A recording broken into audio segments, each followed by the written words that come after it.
Welcome, everyone, to the Boomtank Business Show Rumble. I'm going to read this for those of you listening because this will also be an audio podcast episode on the Boomtank Business Show. And for those of you watching, thank you for watching. Really appreciate that as well.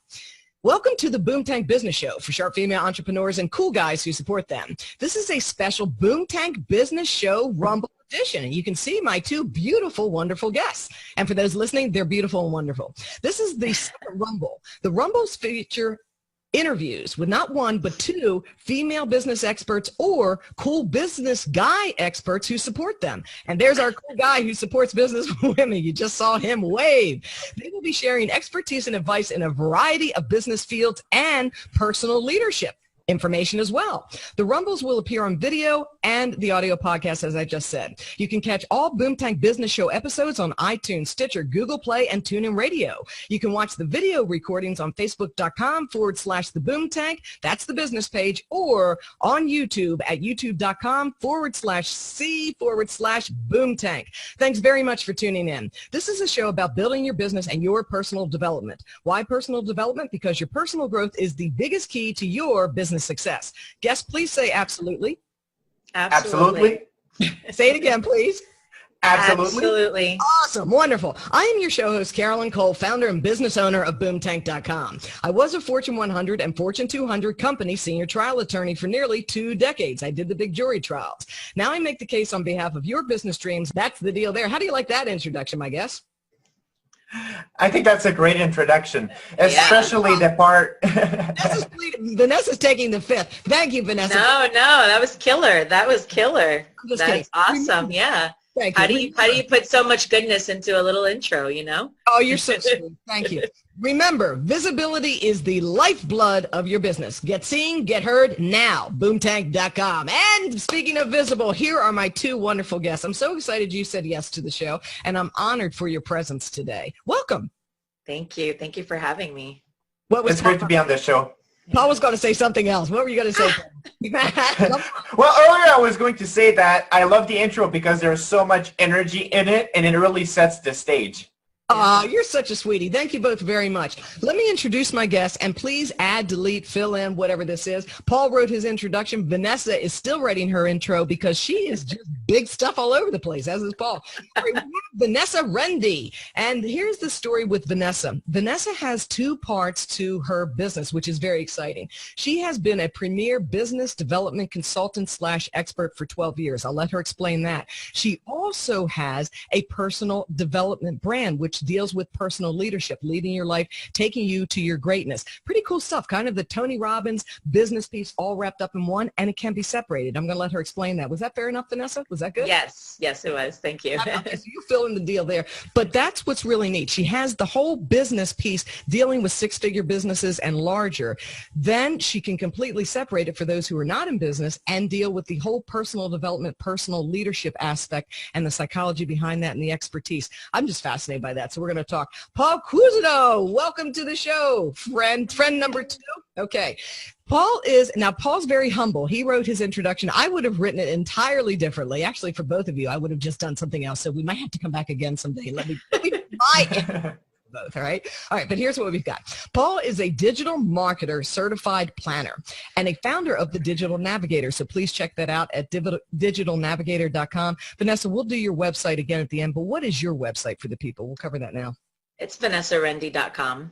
RENDE.com. All right. Yes. So Paul, as a certified partner and founder of the Digital Navigator, he helps big business owners who sell digital content and events online reduce the complexity, win back their time, and time is oh so precious, and increase profits.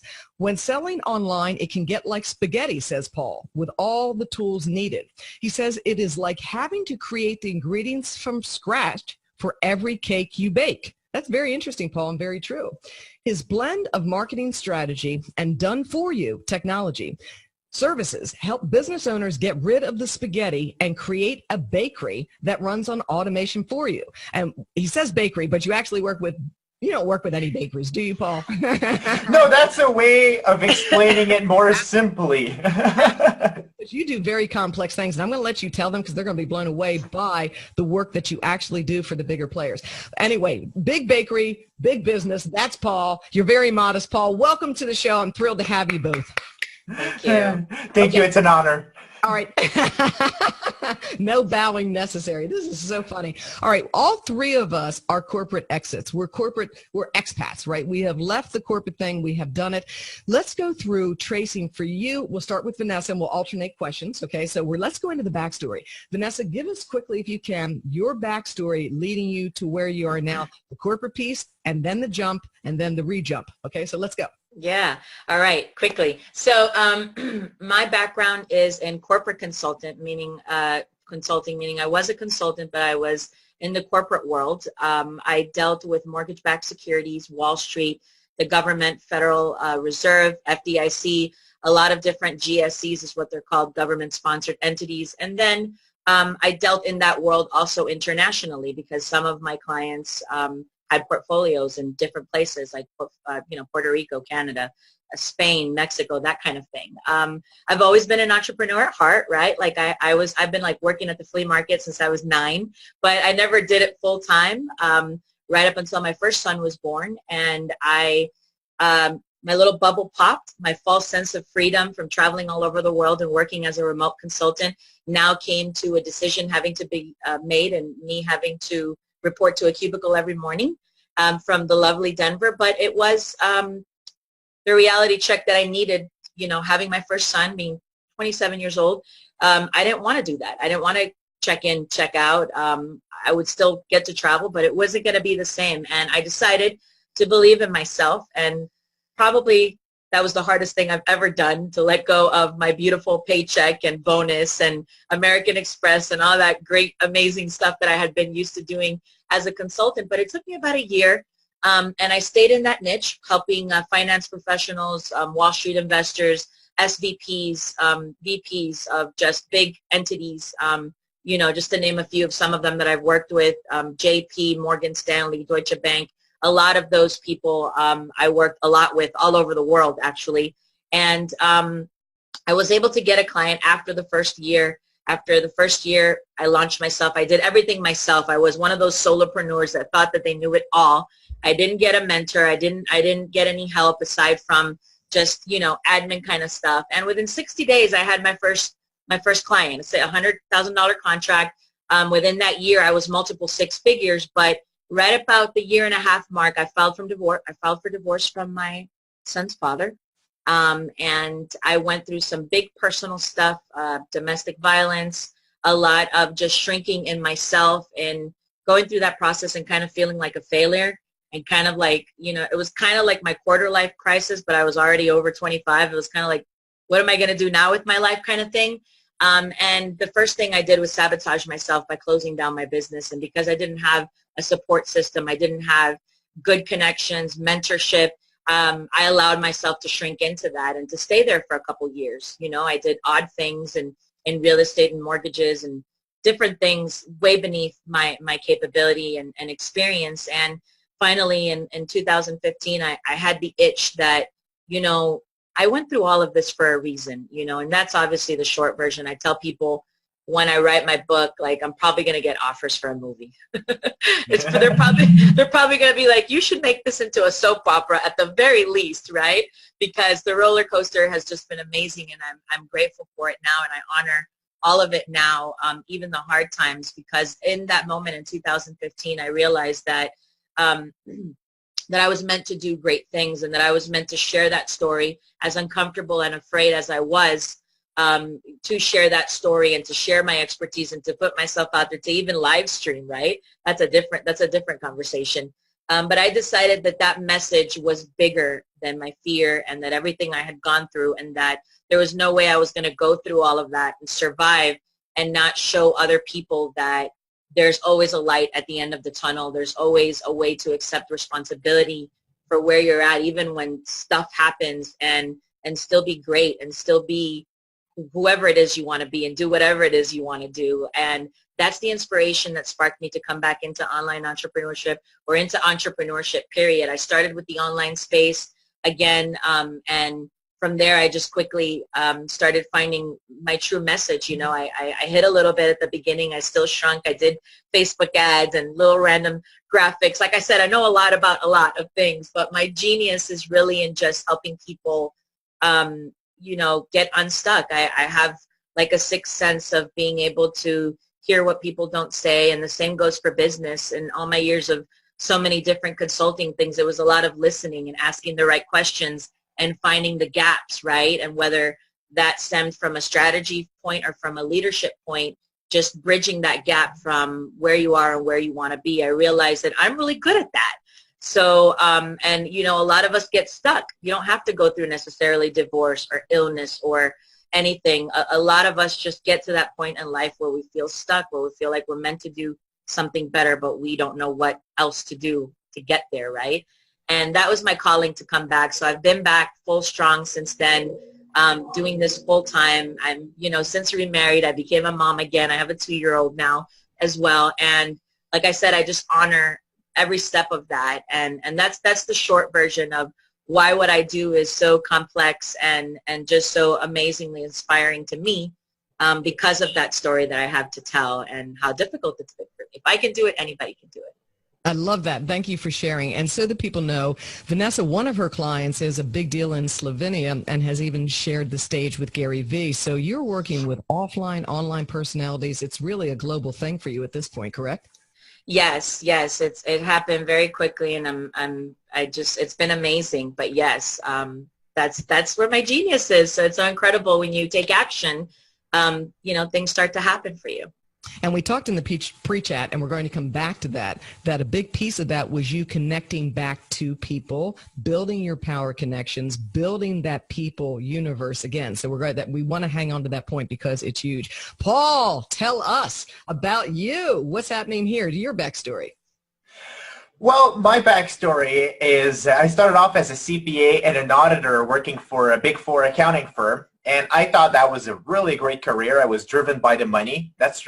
Growing up, that's what I thought success was a good career, power, and money.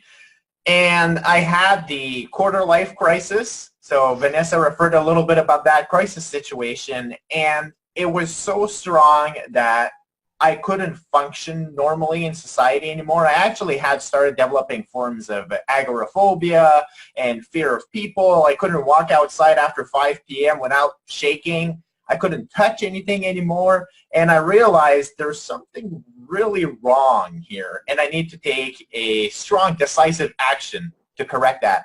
So I ended up in the Amazon rainforest of Peru for about 4 months, and I was working with shamans there, some of the plant medicines, and I also did some hikes in the Andes, which completely changed my perspective of the world.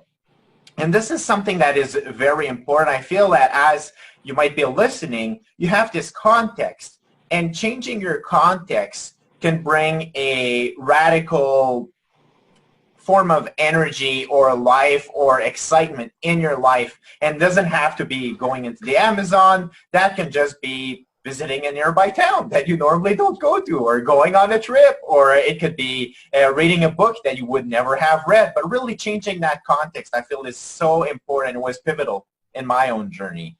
And then later on, when I came back from that, I went on my journey as an entrepreneur, and I hosted the Spiritual Voice podcast. I did some personal coaching empowerment, and I brought people back into the Amazon.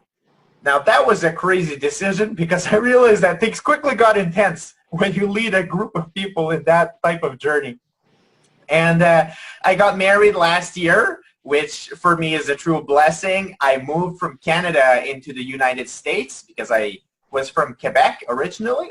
And then during that process, I had to stop working because of the work permit and the immigration procedures. And that allowed me to really rethink what I wanted to do with my business. And this led to the creation of the Digital Navigator, where I brought all these different pieces that I had learned along the way, and I used that to really simplify how we use technology and marketing when selling online, whether it's trainings, coachings, programs, and some of the virtual summits? Because I know that you mentioned, Caroline, that you also help prepare people to be a guest on virtual summits, and that's really one of the big opportunities that people can use to skyrocket their business.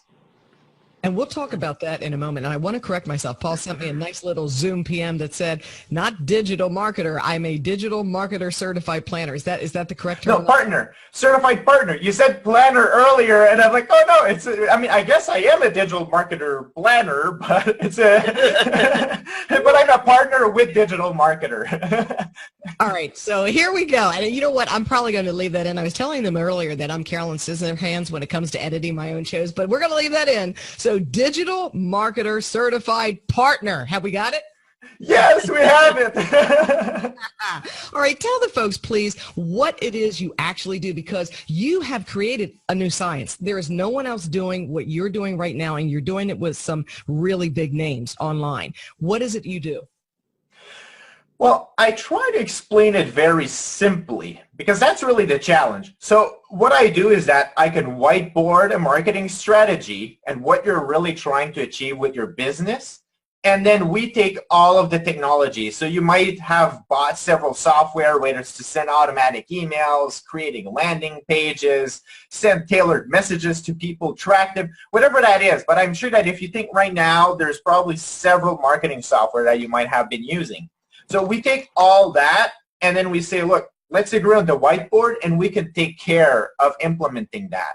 And that means that your prospects and your customers can go on your website, they can sign up for some of your programs, then they buy and their login information gets sent to them, and then we help them consume your content for you to retain your clients and then upsell them into programs that can be providing more value. So it's a win-win-win situation.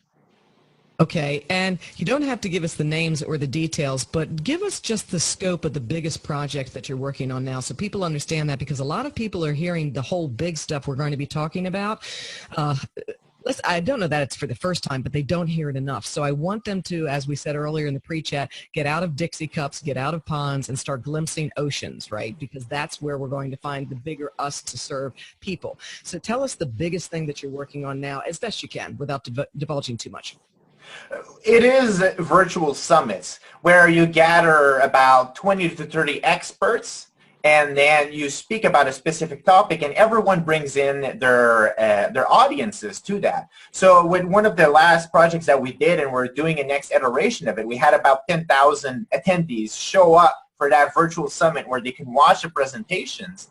And then after that, there's a whole system which allows people to buy some more advanced trainings from you. We have a membership that gets tagged along to that. And then we've got a 4-figure program that people can upgrade into.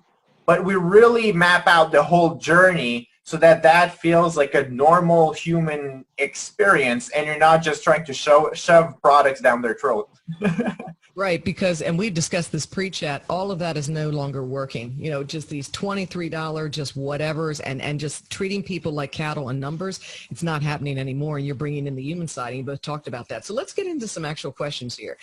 Question number one, and then Vanessa went first, so we'll go with Paul again. Question number one, share one really insightful thing you have learned from having your business.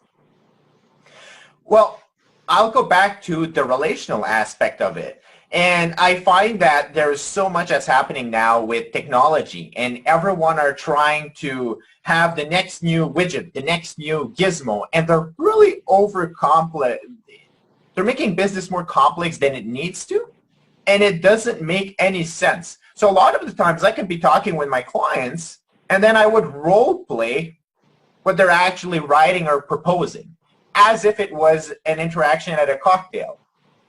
And then they're like, that just sounded really weird and off-putting. I'm like, well, that's actually what you wrote, you know? So let's find a way to humanize it.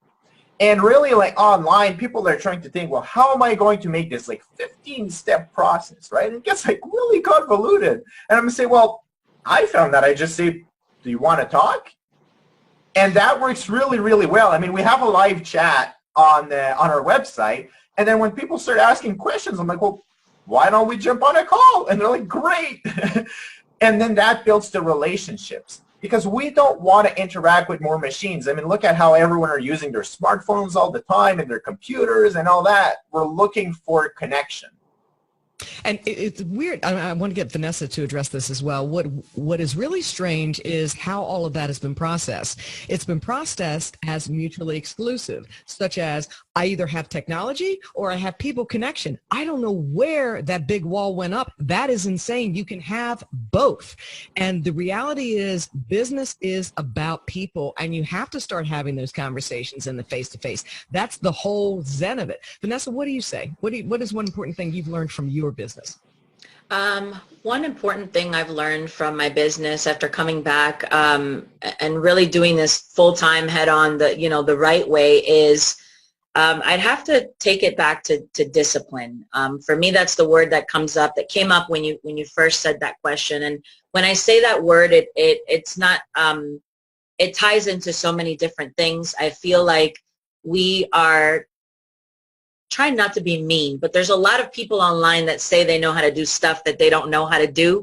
And that's why there's a lot of competition. There's a lot of unnecessary steps, like Paul was saying, where you have all these different things coming up and everything's just getting really complicated. And I feel like as a society, we've lost our sense of discipline and the way that we think and the way that we feel. We kind of just go with things, right? Like, this is what so-and-so is doing, so it works. So this works. Well, this person's making an app. Now I got to go make an app. Well, that person's doing a podcast. Now I need to go make a podcast. And when I say discipline, I can talk about this for hours, because on the mindset side, on the personal excellency side, I mean, forget it, right? Like, there's distractions and temptation and all sorts of things being thrown our way. But I just mean, as a whole, as a business owner, as a leader, we don't have enough discipline to it's like that saying, I just posted the meme the other day. It's the difference between what you want right now and what you want most. And I think you've been talking about that a lot today too, especially in the pre-chat with, the analogy of the Dixie cup. I think a lot of people are just doing what everybody else is doing. They're just following the crowds. They're not being disciplined. They're not really standing up for what it is that they want, what they're supposed to be doing. They're kind of just like following, and that just creates, to me, a lot more people doing stuff. And that's why I tease you about the buzzwords. It's not that I hate them. I use them too. They work, right? People understand them. But I just think that as leaders, as business owners, and me, I noticed this in the beginning. I noticed that I was falling into that cookie cutter thing. I was shrinking. I was, that kind of thing where you're like, wait a minute, this isn't what I really want to do. Why am I complicating it? Trying to do all these steps, trying to do this business this way because it's working for this person, or because, I'll say it, and I hope this doesn't open up another conversation. I really need the money. Well, if you really need the money, you want to focus on, you want to get a job, right? You want to be disciplined enough to know that you need to fund your business. And then when you do run your business, you want to focus on the things that you actually want to be doing, the things that you're good at, your zone of genius. You don't want to be offering, funny coming from me because I do a lot of random things, but you don't want to offer everything under the sun just to make a buck, right? Just to get 100 people signed up for your $10 program. Or, everybody's doing a mastermind, so I'll do a mastermind. Again, the word discipline just came up when you said that, because for me, that's my phrase in 2018. I learned a lot of lessons with that throughout this year in 2017, working with my clients, my group programs, even my private high-level big people, to where, we as business owners, we have to be disciplined enough to stand in our truth and in our path. And if you know that you're not meant to be selling products for $9.99, right, on Facebook, killing yourself, live streaming, doing what everybody else is doing, then you shouldn't be doing that. And if you need money that bad, then you need to be disciplined enough to do what we've all done at some point, get a job, right, to fund your entrepreneur journey, and then know when to sever that sort of connection, so you don't stay with that mindset of I need the paycheck, I need the paycheck. I know there's a lot that goes into that word discipline. There's a lot of mindset mastery and there's a lot of sort of like inner work that you have to do, because we all have crap that we're working through at one point or another. Old programming from our mom, our dad, our boss, our ex-husband, whatever. But really just like, if you're listening, and you are, ask yourself, where am I not being disciplined in my business? And that's going to open up a can of worms for like your life, your relationship. And it's not about being a drill sergeant. Like I was live streaming about this the other day. This has actually been a message that's been coming to me for the past week or so. And I said, you know, I was talking about bread, and now I forgot the example about bread. But I love bread, right? I'm Cuban American. I was born here, you know, like French people love bread. Like who doesn't love bread, right? And it's the discipline between knowing if I eat it, I'm going to feel like crap right now. And if I don't eat it, I have my long-term health, right? But then there's all these distractions and everything. It's just like, oh, I'm tired, I'm this and that, I'll eat it. And that's a really crazy example. Now it kind of reminds me of Paul's bakery example, right? Yes, it does. Here's what's happened. I've gotten you both around lunchtime, and I did make sure you ate before you came on. So this is what we're experiencing right now. That's great points, Vanessa. I live streamed last night on essentially the same thing, which is it is the quest for personal excellence, to be disciplined enough to show up prepared, to be disciplined enough to show up on a routine basis, disciplined enough to build things that have real value, and disciplined enough to have a business. Because at the end of the day, I am more of a taskmaster, right? I am, because I really feel that in these business books, they're not talking about Judy Robinette's power connecting, and they're certainly not talking, they talk about resilience and don't give up and all that. There's not a whole lot of weight on the discipline of being prepared. The discipline, as you say, and the whole mindset, and I didn't even touch on that, that's your specialty, but the whole mindset around cultivating that discipline, and you have to have it. And the thing about both of you is you wouldn't be having the success you're having without the discipline to put things in place to actually show up. And the reality is, for the three of us that worked in jobs, we had to go every day. We had to be prepared every day. We were disciplined every day we worked. And when you come online, that doesn't disappear. People think because I come online now, I don't have to be prepared. All those things my job was, all the things that I did in that career, I don't have to do any of that anymore. It's all on its head. Everything is brand new. I don't have to dress. I don't have to do my hair. I don't have to be prepared. You know what? I don't even have to make money, and I can have a business, right? No! No! Right? That's one of those things from these screen shares when we do that thing. So, all right, wonderful, wonderful. Thank you, Vanessa, for that. And I love your focus, Vanessa, because you are focused on the real business, which is getting all of that in place and saying, hey, I'm pulling back the curtain. Behind this curtain is discipline. And let's figure out what that looks like and what you need to be successful, because without it, that's going to be a very bumpy journey, if not a journey at all. And when I talk about the little frog, it's the story about the little frog in the well who finally gets the gumption to jump out of the well, right? Finally makes the boing out of the well, boing, boing, boing, and then sees the pond and says, oh my goodness, look at the pond. And then boing, boing, boing, goes a little further, goes through a forest, boing, boing, boing, doesn't get eaten, which is a happy story. I love that. And then sees an ocean and goes, wow, same frog, just seeing different things. So what we're doing is we're boing, boing, boing, trying to expose that ocean. Let's glimpse the ocean together. What do you think about that? I think that makes a lot of sense. And I want to add to the discipline of saying no, because this is how we end up with a Frankenstein business. And now I'm taking your term about that. But really, I mean, there's so much you can do with marketing and technology today that it's very tempting to say, oh, I need a webinar.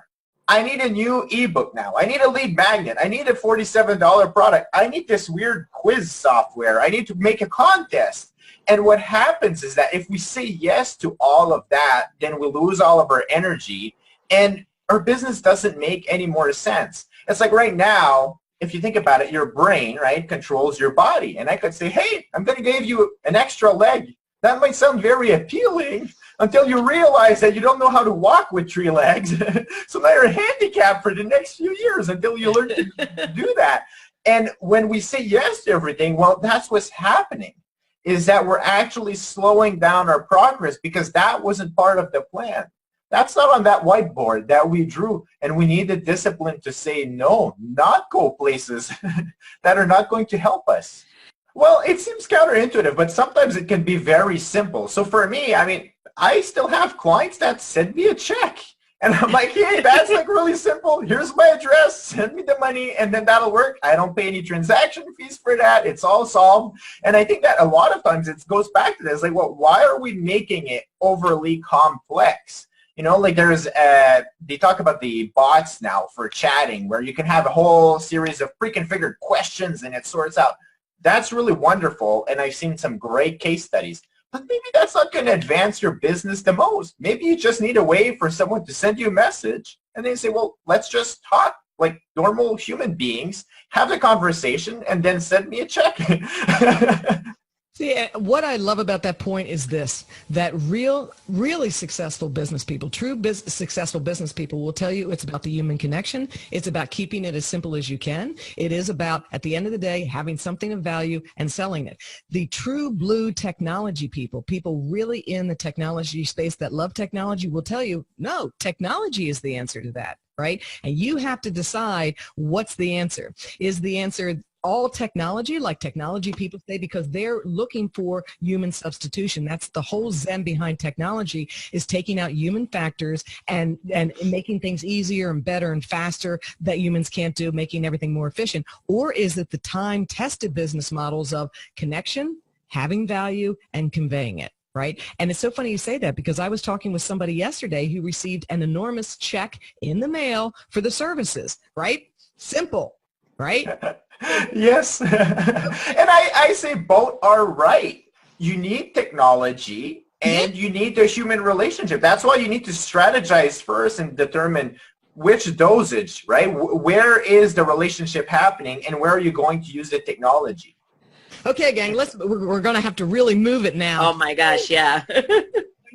Question number two. That sounds so futile at this point, doesn't it? All this time. That was one question? Yes, it was. Oh, sadness here on the Boomtank Rumble. All right, number two. What is the biggest, and then we do the quiz. What is the biggest mistake on, who said, oh, that was you, okay. What is the biggest mistake you see online entrepreneurs making, and even offline entrepreneurs at this point, and why do you think this is so? And we'll go with Paul this time. Well, I'll continue the discussion we've been having, and it's really, there's two mistakes that they're making. One is they're scaling something that doesn't work. So I'll use the example of the chatbot as an example for that. It's, if you're not able to create a conversation on a regular chat that works, you won't be able to create a chatbot that works, because the concept is take your best conversations and then try to mirror that in the bot, right? So people are jumping one step ahead, and then that's actually the other side of the coin, is they keep implementing new ideas because everyone tells them that's the silver bullet. That's what's going to make you rich. And I have to say, if you're making, let's say, I don't know, $80,000, I'm just picking a number right now, and then you're going to implement a strategy to make $1 million in a year, the odds of that being successful are extremely unlikely. First, you have to figure out what works, and then from there say, well, that worked. How do I improve on that?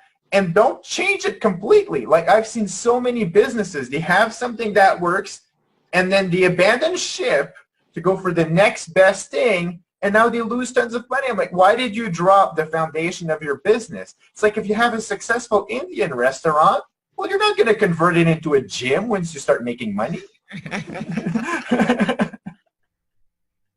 That's true. The Facebook ad tells you to. What do you say? Great, Paul.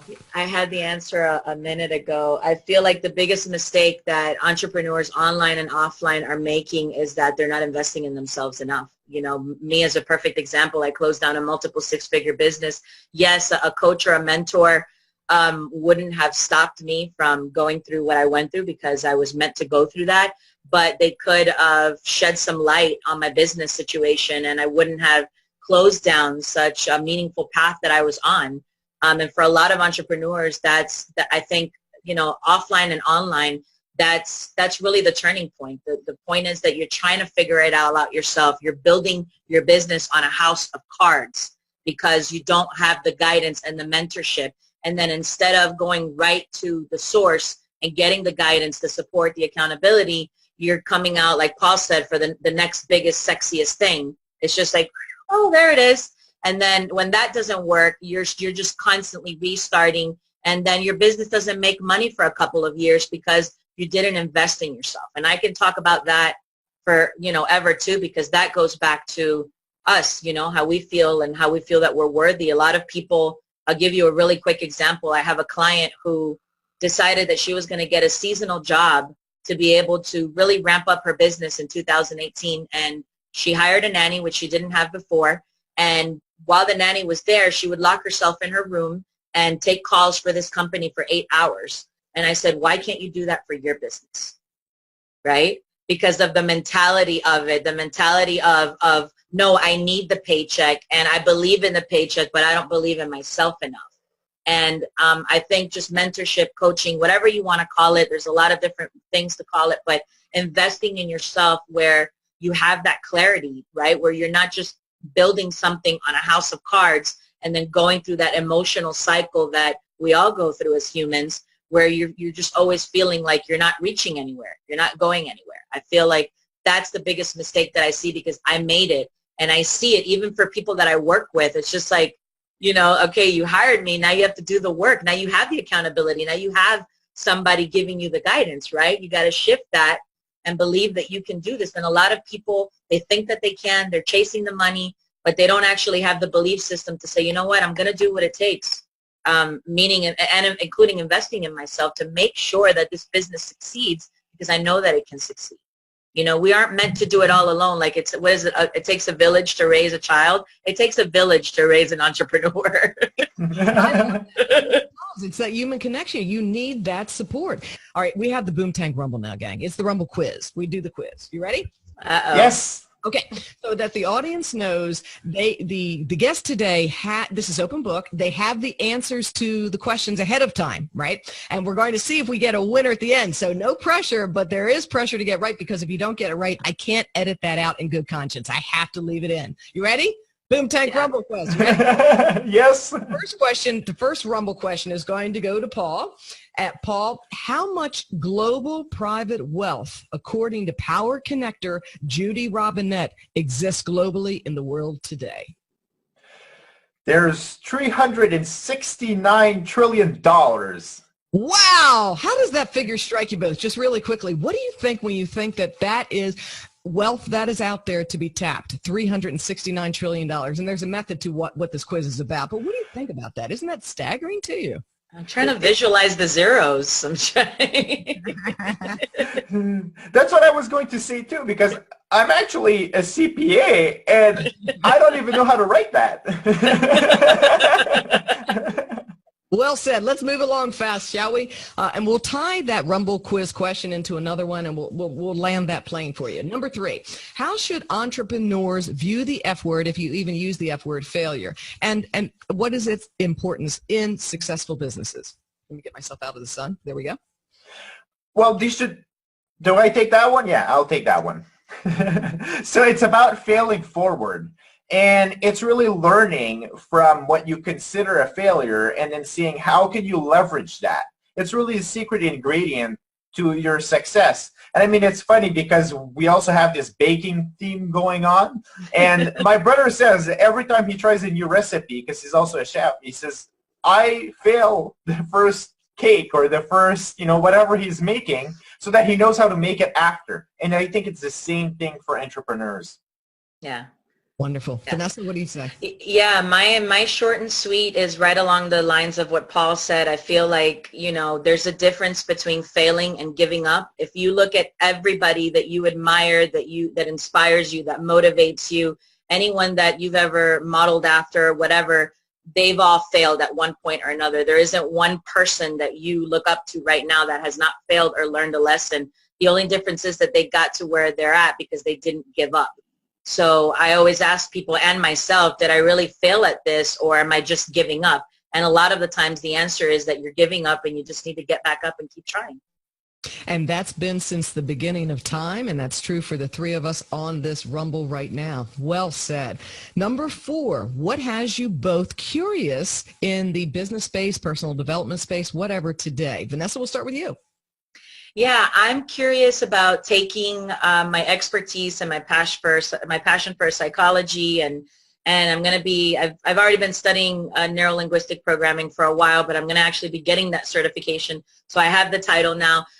I'm curious about digging further into the mind, into why we do some of the things that we do, why we get stuck in the habits and the places that I myself have been at, and so many times I feel like we were given so much power in our minds, and we tap into just a fraction of that, and I won't get into, God and scripture and all of that, but we're just, our mind is a very powerful thing, and I'm curious, especially for 2018, into tapping into impacting people, not necessarily in the business realm, on a more personal level, and really just more of that human connection. It's been 5 or 6 years since I've spoken on stage, so I'm curious about getting back on stage and speaking and really just connecting with people and not hiding behind social media and online and all that stuff. That's just like one part of what I do and one way to impact people. So I'm really just curious about connecting deeper with people, helping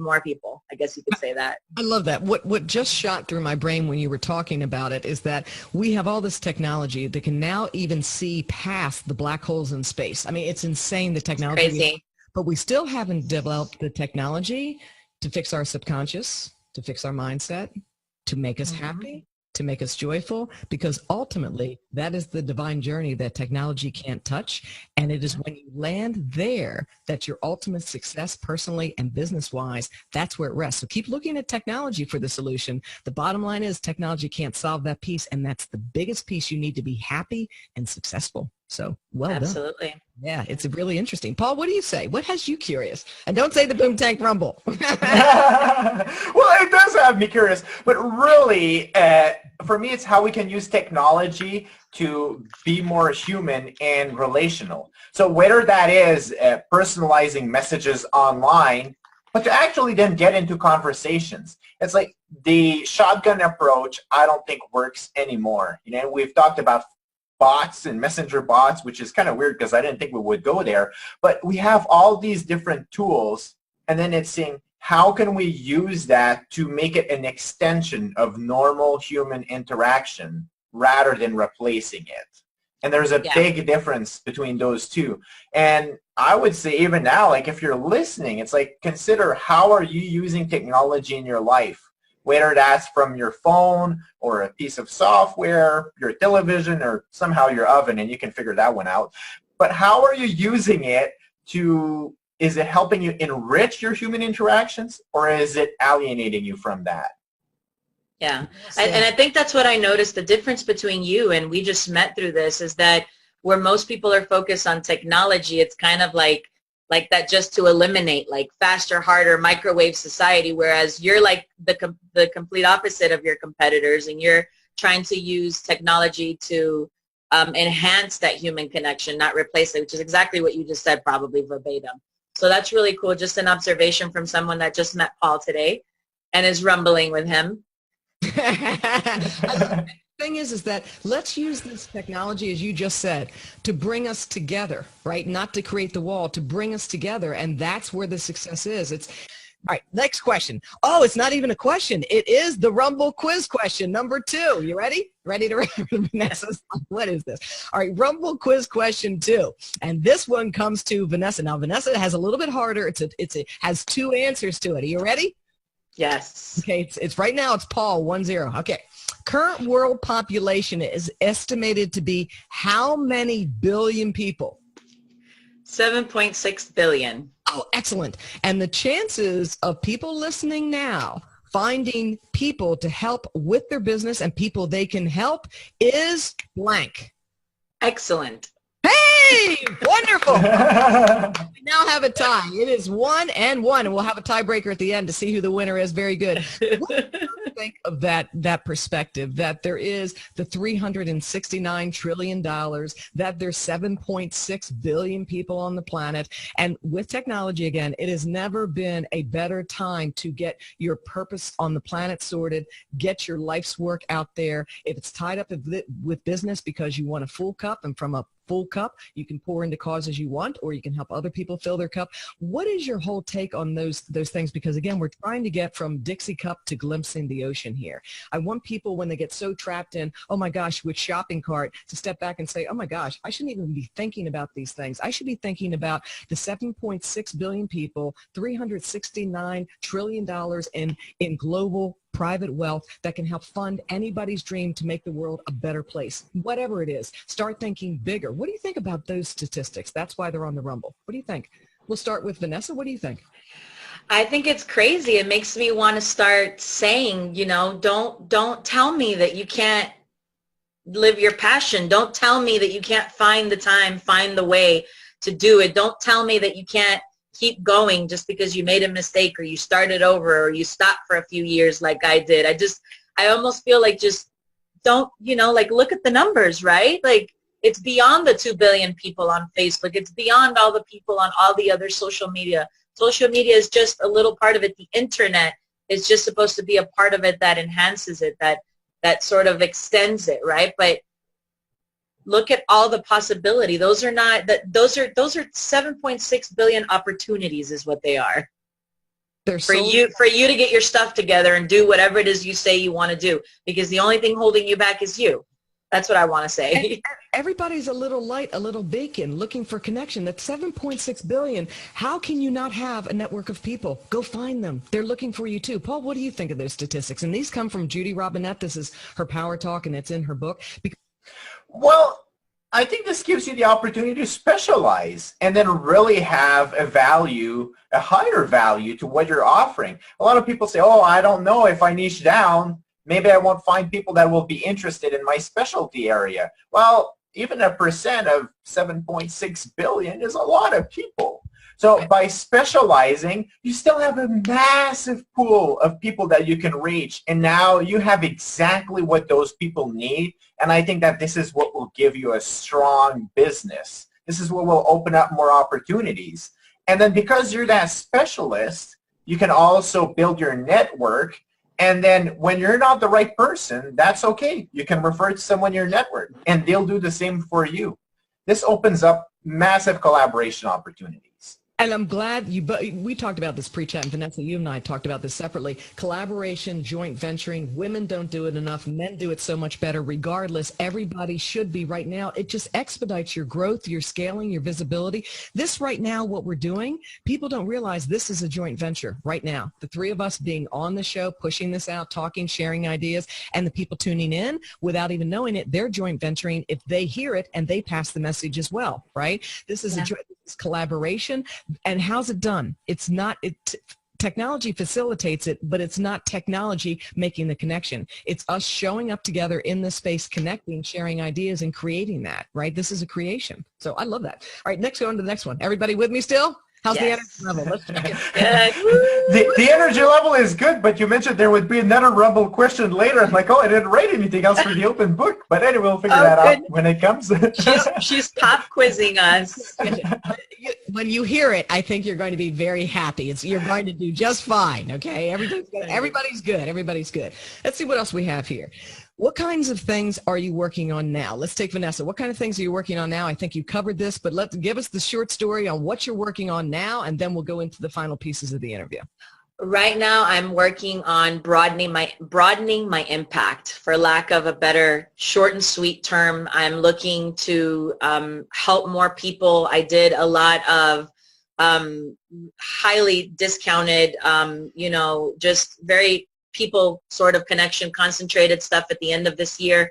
I'm not offering anything else anymore, but my point was to impact as many people as possible going into 2018. I wanted to have that kind of energy to close out the year and to start out the new year. And what I'm working on is getting my voice and my message and my story to more people, getting all the stuff in my head out to the people that need to hear it and want to hear it. And it goes back to that 7.6 billion people, There's a lot of good people out there, not just the coaches that woke up one day and decided to do this, but the people that know their stuff.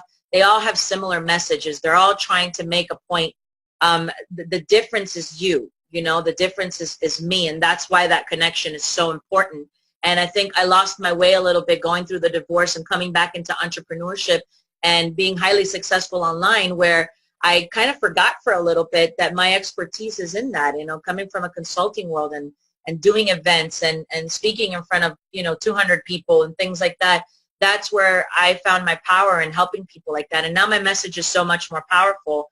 And that's what I'm working on this year, is I'm really just working on impacting more people, getting my voice out there more. I'm doing a lot less of the digital sort of stuff that I was doing this year. Not that I'm not going to offer it. Paul, I'm going to be reaching out to you, by the way. I just don't want to handle it. I don't want to be entrenched in that world. I want to be the connection side of it. And then, on the back end, what Paul does is it just facilitates people being able to get what I give. And that's where he's coming from. That's why I'm going to reach out to him, because that's what I'm working on too. It's just more connection, getting back out there, talking to people, meeting leaders, attending events, and sharing what I have with people that I know people need to hear it. And it's not for everybody, but it's for some people. And that's what I'm focused on this year. Get out there, right? If we take that, get out there, right? Woohoo! Wonderful, wonderful. How about you, Paul? What kind of things, he's smiling. What kind of things are you working on, sir? Well, what I'm working on is bringing the virtual summits to a wider audience, because that formula works so well, which is basically, if you're an expert, if you have a niche area, you've got a specialty, well, we help bring 20, 30 experts in that field, and then that can position you as the leader, the authority. It helps people build their audience for their business. It creates the power connecting that you were talking about, because now you're connected with 25 experts in your field. And it also creates a product that people can sell, because you have all these trainings that are recorded, and there's different ways that you can, kind of do that. So next year, as we had so much success with our client doing that now we're expanding it in a done with you, done for you type formula. And we're also going to be launching our own summit, because I thought, well, we're doing this for our client and that rocks. Let's do it for us. And it's the concept of now just scaling something that's already proven. There you go. And yeah, exactly. But well, here's what I want to ask you, and this is the difficult point. And people hear virtual summits, and a lot of people are going, because there have been so many that have not been good, Paul, right? And people started throwing them up ad hoc, and it kind of damaged the value of them, because at the end of the day, a virtual summit is another joint venture. It truly is. It's 30 experts. It's a joint venture. People don't look at that. It's a true business model, and it can really work. How do you address those concerns from people listening who feel that virtual summits have been worn out by the people just showing up ad hoc, and they weren't real experts? They were just a bunch of people getting on, throwing stuff on, and torpedoing people's email boxes and not having great offers at the end. I mean, they junked it up. Put it that way. It's been junked up a bit, right? And I'm not against people getting out and starting with good hearts, trying something, but there have been operators out there who junked up the space with junk. Like the whole online space needs a big tsunami to clean it, right? It just does. So how do you address that? I mean, where are you finding professionally virtual summits are still working and working well? Well, it starts with the positioning and who you're actually inviting. Because let's say you pick an industry like cooking, because we've been with that example, right? Well, if you pick some renowned chefs, right? You're hungry today. Yes, I am. But if you pick renowned chefs, and I'm thinking of this Master Chef show, because that's something that my wife likes to watch, and I think it's Gordon Ramsay. Well, if you're like, okay, Gordon Ramsay is going to be, see, there's excitement already. I'm like, Gordon Ramsay is going to be on this virtual summit, and he's going to explain you like some really good recipes, and you have to know your audience, right? So he explains it for the right skill level. And then you pick another great chef, and you say, hey, by the way, Gordon Ramsay is going to be on the summit, and you do the same speech with the other person. Now everyone's on board, and when you present that to your audience, if I'm into cooking, of course I want to attend that event. It just makes total sense. So you have to have the right people on your summit. Now the second thing is in the delivery. So you can't just be giving rah-rah speeches and some general ideas. No, you have to actually teach your audience how to do it. And this is really a fine line, but it's important. You can't go too technical, because then you'll just lose everyone. But if at the end of the training, And I use training because there's a difference between an interview and a training. This should be a training. At the end of that, I need to know what I should be doing if I want to apply that in my life or business. Where can people find you and how can you help? Vanessa? So you can find me at vanessarende.com. I am most active on Facebook right now. It's where I share a lot of my message. I do a lot of live streaming, a lot of all of this sort of mindset stuff that you've heard me talk about. I do get in there and talk about business strategy too, because it just runs in my blood. So really that is my focus, is just personal excellency, that mindset mastery, the psychology behind life and business is just something that I absolutely love. So if I can help in any way in any of those areas to bridge the gap between where you are and where you want to be, I'm pretty sure I should say that I can help you, right? There aren't too many people that I turn away that I can at least give some advice to, and I love that because it's just the way God created my brain. So please feel free to reach out on Facebook, on any of the other platforms that I'm on, but Facebook you'll find me highly active, and then my website you can sign up for updates and just stay connected with me and see all of the things that are happening. Beautiful. How about you, Paul? Well, the best place is to go on my website, thedigitalnavigator.com, and there's going to be a live chat icon. So then you can send us a message, and if it's during the week, then we'll be able to chat. And after that, what I recommend is that we actually get in a normal conversation. I mean, I have to, do what you preach, or there's a saying about that. Practice what you preach. Yeah, there you go. Yes, I have to practice what I preach, right? So the live chat on thedigitalnavigator.com, and what I'm proposing is that I've got 73 ideas that can help you grow your business and get more sales. But what we'll do is that we'll identify which one is the best idea for your business, instead of creating a Frankenstein of 73 ideas. So we'll sort through that, and then we'll pick one that can help you now. Hey, Paul, let me ask you a question. Is that you on the chat, or is that a bot? Well, it's not a bot. So in the morning, it's me. In the afternoon, it's one of my employees. And if we're not there, then it's like a message of some sort. It'll send it to my inbox. Yeah, it was a trick question. It's definitely a human connection with Paul. She was trying to get a Rumble quiz question in there and try to get the upper hand. Here we go. We're now going to go into something much smaller, which is the third question of the Boomtank Rumble quiz. You ready? Okay. Yes. After that beautiful moment, here I come in, Boomtank Rumble quiz. But here we go. All right. I want to know, and this is open book, and only you know the answer, so you determine who wins the Boomtank Rumble quiz. Your favorite color. Paul? Purple. Is that the truth? Yes, it is the truth. I really like purple. I really love it. I've got a few purple shirts, and honestly, eventually, and I don't know why, but I want to have a purple cape. There's just something really weird and fun about that. I don't have it, but I want to have a purple cape. Well, we're going to have to put that out to Terry. I think we just nailed it. That would be awesome. All right, so we have now 3-2. Vanessa, tough one here. Open book. Only you know the answer. What is your favorite color? Blue. Is that the truth? That is my final answer, and I'm sticking to it. Okay, we have a tie, so there are no here. Thank you for taking the Rumble quiz. Fantastic. The listeners, if you like this episode, please share it with others. Those watching on the Facebook page and YouTube, please share this out. Please like it. Do all of those great things.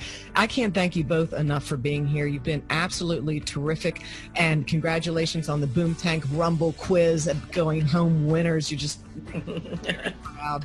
So anyway, we count our blessings. Thank you very much. You've been my blessings today. Thank you. All right. Thank you all for tuning in to the Boomtank Business Show Rumble and the show itself, the podcast. I so appreciate you listening and watching. For those of you watching, for those on the podcast, if you like the show, please leave a 5-star rating and some nice comments on iTunes. It helps the show a lot. And tell a friend. Join Boomtank's email list at boomtank.com and download my free ebook, The Best Online Tools to Grow Your Business Now, containing over 75 plus hot links to grow your business. Until next time, free your mind, unleash your spirit, build your life, create your business. It really is your show. See you right here on the next episode. Thank you all.